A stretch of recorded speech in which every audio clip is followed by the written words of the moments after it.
So let's get you to your top 5 takeaways. Derek Carr, as you go through this coaching transition, Gruden out of the building, a new coach steps in, special teams coordinator it is. What have you seen from Derek Carr's game after the transition? Well, we talked about it and we said, maybe he gets better. And it just seems like he's starting to get better. He doesn't have to worry about anybody micromanaging him. Just think about this, Jack. Think about every time you come out of the huddle or you come after a play, the coach is telling you, oh, you didn't drop too fast. You should have read your second read as opposed to your number one read. He no longer has to worry about Gruden criticizing him or critiquing him on every single play. And it just seems like it's completely freed him up. He's playing relaxed. This dude is playing some of the best football that he's ever played. So it's like, yep.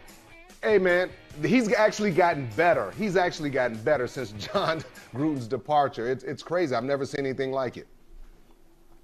And it's a point you really can't argue. 31 of 34. He completed 91% of his passes. 91%. Yep. That's the second highest completion percentage, the second highest pass attempts to completions in the history of the NFL. The only guy to ever have a better game was Drew Brees. And Drew Brees just hit all those quick, easy passes. But he was hitting everything. 9 different receivers he hit. 7 of them with multiple catches, more than 3 catches on the outside. So he's getting the ball to everybody. Darren Waller, not even one of those, to give you some idea how deep down the depth chart he was going to get these passes out. 49 of 61 for 664 yards and 4 touchdowns. That's what he's done in the 2 games since Gruden's left. He looks like he's playing free. He looks like he's having fun. And the Raiders are still a Super Bowl contender right now. That's a crazy thought, especially with what's happening to Kansas City. The Raiders are still right in the middle of this picture if Derek Carr keeps playing like this. And the guy that you didn't mention is Josh Jacobs. When he's healthy, he is so big, fast, and strong, and he gives them so much energy and so much power. You can see it from the offensive line. That offensive line, that extra step is a little faster. Those guys play with a different sense of urgency when Josh Jacobs there. But the main thing is keeping him healthy. And I don't care if you have to rotate him. Maybe he gets 15 to 17 carries a game as opposed to 20 to 25 carries a game. But, yeah, having Josh Jacobs back plus Max Crosby on the defensive side of the ball, you never know with the Raiders. I'm not sitting here buying into the Raiders, like really buying into them, but, hey, the Raiders are right there. Pretty good team. I can't say that I'm not buying into him either. Like I every week I'm watching. Like Carr is playing. Rich Bisaccia, I think he deserves credit. I mean, that's a really hard circumstance to step into as an interim head Absolutely. coach. But probably more than him, I got to give credit to Derek Carr just as a leader, just leadership. Just think for him to rally that entire locker room and to go play like this, I got to give some serious credit to the quarterback. Let's move to your second takeaway, and it's Jamar Chase. You were throwing out his name as the best receiver in football on Sunday. You've had a chance now to go watch the game film, watch the tape back. Do you still feel pretty confidently in that, or where is he among the best in the entire NFL? Who's better? Who's better right now? Who's better than Jamar Chase right now at this point? Because when I watch him, he looks like a bigger, faster, younger version of Odell Beckham. He can do everything. He can beat you deep. He can take a slant. He can split between 2 or 3 defenders. And he's big and strong. So if you hit him, the run after the catch is ridiculous. And he's just an athletic freak. And, looking at him in the preseason and he was dropping everything, I never thought that this kid was this good. I'm looking at how did the Cincinnati Bengals draft him overall at the 5th overall pick? And now I see, this dude is strong. He's confident. And, look at the speed and an explosion. Nobody's going to catch this guy. He's a problem, man. He's a problem. Like, you use the Odell Beckham Jr. analogy, and I think it's very real. He looks like Odell Beckham Jr. before OBJ had about 8 injuries derail some of his explosiveness and exciting plays on the outside. He just looks so fresh, man.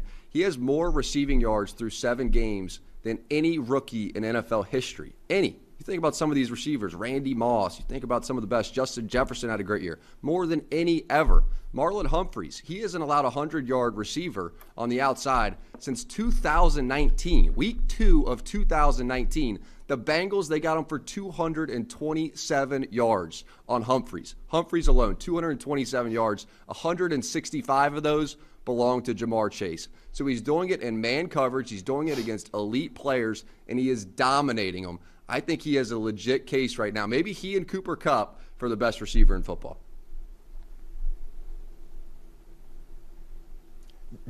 You know what? If I had to pick right now, just based off of performances, and Cooper Kupp is my man, but Jamar Chase, that dude is so explosive. I mean, he's that, like I said, he can take a slant. Cooper Kupp, he'll take a slant, and he'll get tackled maybe 15, 20 yards down the field. He takes a slant, he's going to break 2 or 3 tackles, and he's going to split the difference and take it to the house. I love both of those guys. And this Uzama as well for the Bengals. I was just watching the game back right before we came on, the tight end. And I thought he was just a part of the show, a featured attraction. He was the show against the Ravens. How many times did he have 2 or 3 yards separation? He's a big-bodied man. I thought what stood out about him listening to Joe Burrow is he said it's the most impressive dialogue that he's ever had with one of his tight ends. The most impressive dialogue. And what he described that was every time he has a route, catch or drop, incomplete, whether he even got the ball or not, he comes back and he and Burrow have a conversation about why he got the ball or why he didn't get the ball. And then they learn from that. And he said every time Uzama comes back, it's the most impressive conversation, and that's why he's now getting the targets. Size, speed, and intelligence, that's a scary combination when you think about Tyler Boyd, Jamar Chase, T. Higgins, Uzama, Joe Mixon. This is a playoff team, and this may be more than a playoff team right now in Cincinnati.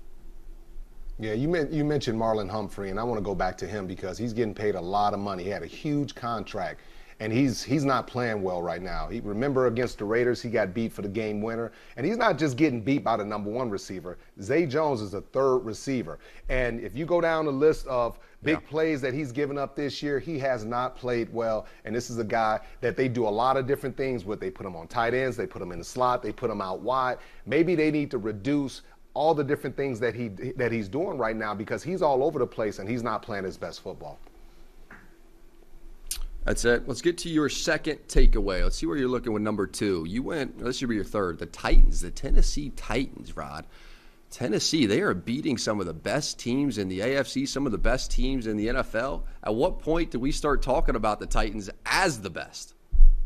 I know, right? And what I'm seeing is the Titans are really starting to turn into a complete team. And we know about Derek Henry, his ability, whether it's, what do? You got, when those wide receivers are healthy, you got 2 Pro Bowl and you got 1 future Hall of Famer in Julio Jones. What are you going to do? Are you going to play 8-man box to stop Derek Henry? Are you going to keep 2 safeties back to protect? I mean, you don't know what if they can keep these wide receivers healthy, along with Derrick Henry running the football, that offense is a problem. But on the flip side, they went out, they spent a lot of money, brought in Bud Dupree, spent like $70 million trying to pay him, brought in Danico Autry. That defense is really the difference maker. Harold Landry, he's been outstanding for him. Jeffrey Simmons, they got linebackers balling. Kevin Byard is a name that we used to say a couple years ago because he was one of the top safeties. He had a down year last year. He's coming back, and he's regaining his form. He's playing outstanding. So I like what the Titans are doing, man. They got ball players on the defensive side of the ball, and they're playing with the personality of their coach. Mike Vrabel was a very intense guy, very smart, did things right, and flew around and made a lot of plays just like his defense is doing right now. Byard's playing like the best safety in football. I was just looking at his PFF grade right when he made that point. He's 90+. I mean, you never see a 90+ at the safety position, so he's come all the way back this season. The player that I think never gets enough credit is Tannehill, the quarterback. This is one of the rare situations where there's so much excitement defensively, the run game with Derrick Henry, these 2 amazing wide receivers on the outside. But when you watch this football game back, Tannehill is spot on the money. Consistently. He reads defenses. They bring pressure. He throws right behind it. This is one of those throws right here. They bring a 6-man pressure. He floats this thing right on the back shoulder, shortens that step, back shoulder to A.J. Brown. He threw another pass right at the end of the first quarter. It was as pretty as you'll find. He drops back. It's the wide side of the field. They're on the 5-yard line, and he throws it to the opposite 40, far hash, A.J. Brown, and it's the only guy that could touch it. It's right there. So and he's got some speed too. That's the other thing. He's a 4.6 guy. Nobody thinks about him like that. But down in the red zone, he's running for a handful of touchdowns this season. Complete team. I'm right there with you, Rod. The Tennessee Titans, they're one of those groups like the Bengals right now that they're the class of the AFC. That's how I'm seeing the AFC right now. Titans, Bengals. Yeah, if you look at the Titans too, remember they lost their offensive coordinator, Arthur Smith, to the Atlanta Falcons. He became a head coach. So their offense is still going through a transition. Taylor Lewan, their best offensive lineman, he's not even 100%. So this offense is still going through a transition, trying to figure things out, trying to see with the new offense coordinator, how he's going to run Derrick Henry, how many times, like situational stuff. You know, what is he going to do with the guys outside? How he's going to utilize the tight end? When are they going to go in 12 personnel? All these different things. So they're trying to figure out. This is the 8th week of the season. This is like the halfway point of the season, and they're still trying to figure out some things. So the Titans will only continue to get better. I know Mike Vrabel. I know his work ethic. I know his attention to detail, and he's going to stay on those guys.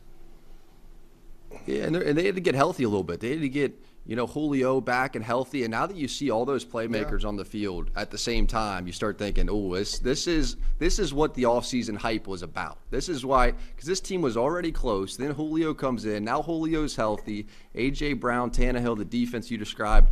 Okay, watch out. Speaking of getting healthy, Carson Wentz. He had the one sprained ankle, then he had 2 sprained ankles. He's still trying to play through it. He goes out there to San Francisco in the slot. Probably remind him of that old Philadelphia weather. When he was playing up there, it was horrible weather, and he beat the 49ers and pretty soundly. Carson Wentz, the turnaround. What's your take, Rod? Man, I was one of those guys, and I was always riding Carson Wentz hard.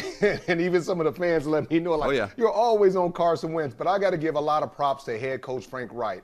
This guy, you got to give him credit for turning Carson Wentz around. Think about what they've done. They brought him in a stable environment where the general manager, the head coach, and the owner, they're all on the same page. So when he's in this stable environment, he loved the fact that his coach trusts him, have faith in him, and now he's back there. He knows he's got a good offensive line. He's got a heck of a young running back. They have a lot of young talent on this team, and I was talking to general manager Chris Ballard, and he absolutely loves this team and the depth that they have, and they're just continuing to try to build Carson Wentz up. But the run game that they have, the young defenders that they have, this is going to be a good team. This is a good team, and this is going to be a tough out for somebody if they're messing with, because they got to deal with Darius Leonard. They got to deal with Quentin Nelson getting back and getting healthy. And if T.Y. Hilton can get healthy and stay healthy, they can make a legitimate run, Jack. Mm-hmm. We were talking about before on Football Night in America this week that it was that 2018 draft, round 1 and round 2. They got Quentin Nelson and Darius Leonard, picks 1 and 2. That's a damn good draft. Those are foundational pieces for this team moving forward. All pros, you told me, 2 of the best at their respective positions. And it's really what put Chris Ballard DeForest on the Buckner map. is still young. DeForest Buckner is still young. Buckner. You look at Justin Blackman. Blackman, the safety that just got hurt, he's still a young guy. They got young players. DeForest Buckner, it's not like he's an old man. They have great players on every level, and Chris Ballard is going to continue to add to them. The more Carson Wentz plays, the more reps he gets, the more comfortable he will feel. He will continue to get better. And Michael Pittman Jr., another young guy on the offensive side of the ball, but he was destroying San Francisco's secondary. This game came down to pass interference. That's what ended up losing the game for San Francisco, was that the Colts were just throwing the ball up and just giving their receivers chances, and they weren't even coming down with it. And I think that's what has to be the most frustrating part if you're a San Francisco fan, is make them catch those balls. Make them make a play in that atmospheric river conditions, make them just come down with it. But instead, all these 49ers defensive backs were just tackling people. They're just taking them down and never turning their head to find the ball. They're just playing horrible defense. And that's got to be the most frustrating part. It's one thing to get beat, but it's another thing to give up 90-plus yards in defensive pass interference and keep putting them at the 1-yard line.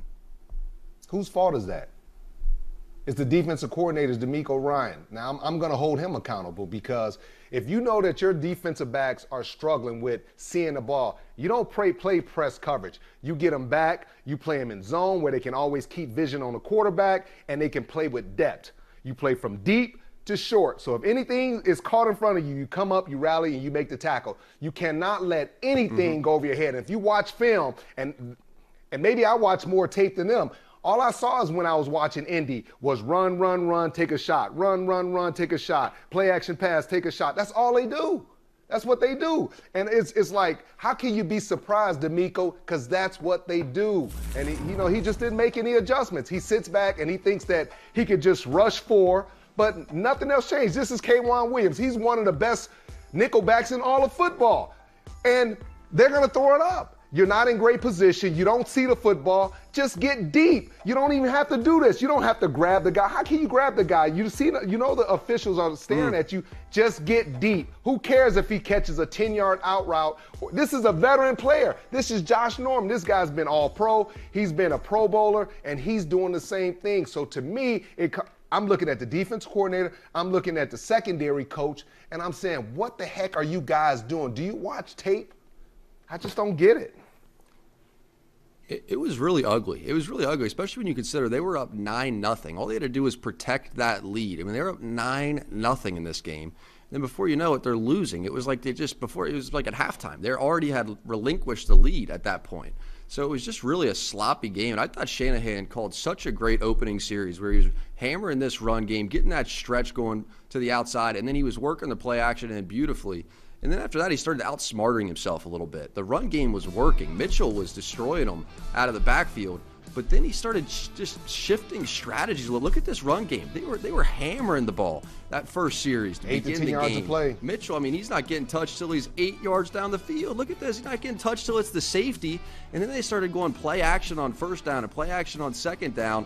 And Garoppolo is just not the caliber player to go take over the game right now. It's why they traded up, gave up all the loot to go get Trey Lance, and they better be careful right now. John Lynch and Shanahan, they better be careful because you already missed on Garoppolo. Now if you miss on Trey Lance and you continue losing all these games, it could become a slippery slope in a hurry out there for the 49ers, their front office. What about Brandon Ayuk? What about Brandon Ayuk? They missed on him. Solomon Thomas. Solomon Thomas was a high draft. And I look at Kyle Shanahan, and I talked about this in our post-game show a lot. You know, he's the head coach. And at the end of the day, they gave Jimmy G $100 million.